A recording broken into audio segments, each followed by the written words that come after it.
there lived a clownfish named Marlin, who lived in an anemone. Can you all say anemone? Anemone! Say it better than I do. On the Great Barrier Reef with his son, Nemo. Marlin was always worried about his son because he had one fin smaller than the other. They called it his lucky fin. Lucky fin.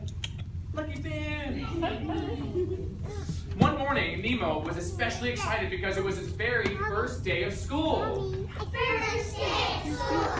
First day of school! Perfect. Marlin was very nervous to let his son go off without him, but he reluctantly sent him off with Mr. Ray and the rest of his class. But when he learned that his son was going to the drop-off, he rushed to take him home. But when he found him, he was trying to touch this boat that they found.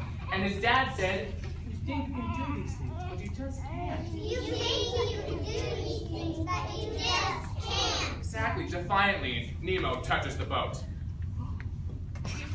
And then we all say, "Whoa, Nemo touched the boat." Good job. And just then, Nemo was taken by a scuba diver, and Marlin swims after him, saying, "Nemo, come back." Nemo, come back! One more time, really loud. Nemo, come back! Perfect. But the boat was out of sight. And in the open ocean, Marlin looked for someone to help him find his son, but no one would. Until he met a blue tang named Dory, who said, you remember what we say? "I suffer from short-term memory."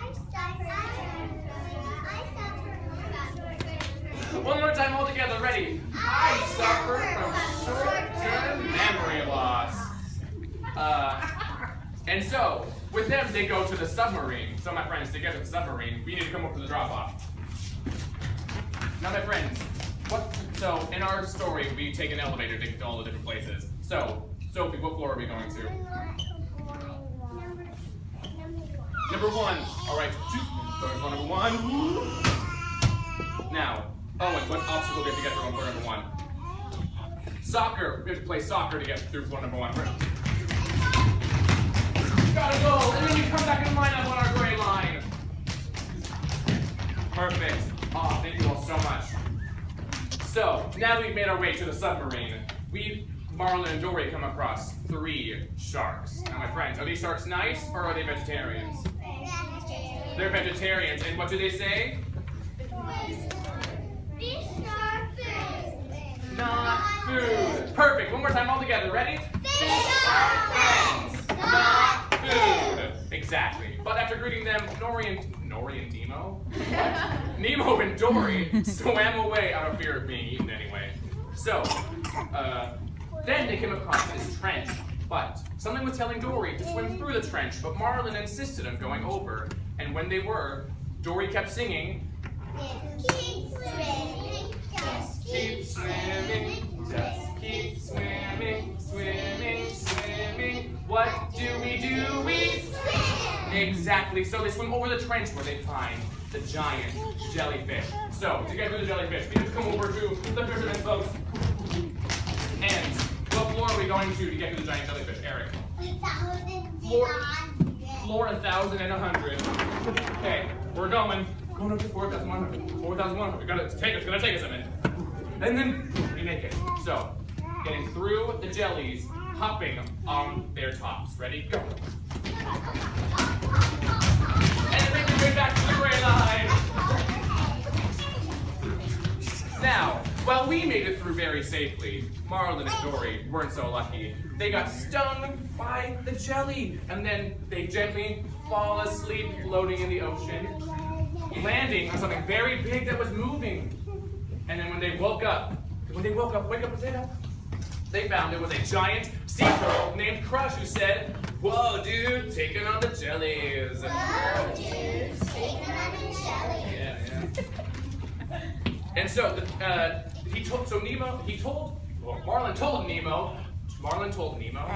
Marlin told Crush all about how Dory and him were looking for his son Nemo, and then the story swept through all of the ocean until it came to a pelican named Nigel, who then told Nemo. So, to get to the dentist's office where Nemo is held in a fish tank, we have to come over to this way to take our elevator again. Now, Katie, what floor are we going to? 190,000. 190,000. Boom. We're going up 190,000. 190,000. And then Alexis, what is our obstacle? Penguins. We have to walk like penguins. Walker Fang was back onto her gray line. Awesome. So, in the dentist's office, Nemo was trapped in this fish tank, but luckily, those fish that were already in there initiated him into their friend group that night and gave him the nickname Shark Bait. Shark bait. Hoo-ha-ha. Exactly. So, while they were working to complete their escape plan, Dory and Marlin got swallowed by a whale. And Dory said, Don't worry, I speak whale. comes in handy.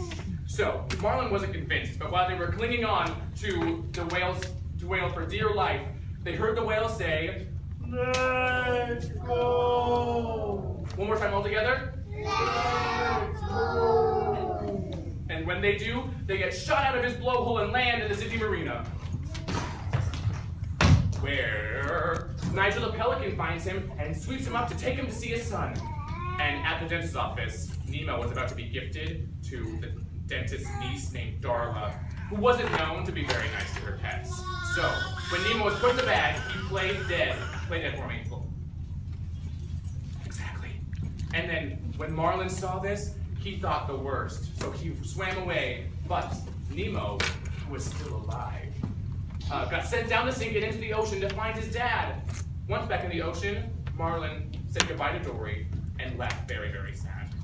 But Dory swam away and then found Nemo, and she said, I remember, let's find your dad. I remember. Let's find your dad. So they go swimming to find Marlin, and when they do, they all swim happily back to the Great Barrier Reef, where they always remembered to Just keep swimming. Just keep swimming. just keep swimming, swimming, swimming. What do? We swim. Perfect. Then we all say the end. The